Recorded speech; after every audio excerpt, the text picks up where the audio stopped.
Your passion will take you to your position. నీ ఆసక్తి నీ ఉన్నత స్థితికి నేను తీసుకెళ్ళి చేరుస్తుంది.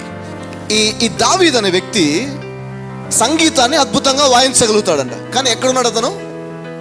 సంగీతాన్ని అద్భుతంగా, చమత్కారంగా, అంటే మ్యాజికల్గా అతను ప్లే చేస్తుంటే ఏదో అద్భుతం జరుగుతుంది. అతను ప్లే చేస్తుంటే ప్రజలు టచ్ అవుతారు. అతను ప్లే చేసే విధానంలోనే దేవుని ఆత్మకార్యాలు జరుగుతాయి. కాబట్టి ఇంత టాలెంటెడ్ వ్యక్తి ఎక్కడున్నాడు? గొర్రెలు కాస్తూ ఉన్నాడు. అతను సరైన పొజిషన్లో లేడు.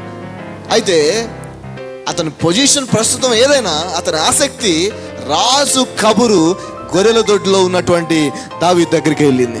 అప్పుడు నేను చెప్తున్నాను, ఎంత మారుమూలన ఉన్న వ్యక్తివైనా సరే, ఒక పనిని అద్భుతంగా చేసే వ్యక్తివైతే, ఆసక్తిగా చేసే వ్యక్తివైతే, రాజు దగ్గర నుంచి కబురు మీ ఇంటికి వస్తుంది. కాంట్రాక్ట్ కావచ్చు, ఆ బిజినెస్ డీల్ కావచ్చు, లేకపోతే ఆ కంపెనీలో ఉద్యోగం కావచ్చు, వాట్ ఎవర్ ఇట్ ఈస్, ఆ కంపెనీకి, ఆ ఉద్యోగానికి, ఆ వ్యాపారానికి, ఆ సెలక్షన్కి నీ దాకా వస్తుంది అవకాశము. ఎందుకంటే నువ్వు అక్కడ ఆసక్తిగా పనిచేస్తున్నావు. విలువైన వ్యక్తిని, ఇంత టాలెంటెడ్ వ్యక్తిని నువ్వు ఏడ తీసుకుపోయి పెట్టినావు? గొర్రెలు కాసేవాడి దగ్గర పెట్టినావు. సొంత తండ్రికే నీ కొడుకు విలువ తెలియట్లేదు. అతను అక్కడ కాదు ఉండాల్సింది, అతను నా దగ్గర ఉండాలి అని చెప్పేసి అంటున్నాడు. కొంతమంది ఇంట్లో వాళ్ళు కూడా విలువ గుర్తించరు. ఇంట్లో వాళ్ళకు కూడా టాలెంట్ అర్థం కాదు. వాళ్ళ టాలెంటెడే, వాళ్ళ ఆసక్తి కలిగిన వ్యక్తులే, కానీ వాళ్ళు ఉండాల్సిన చోట లేరు.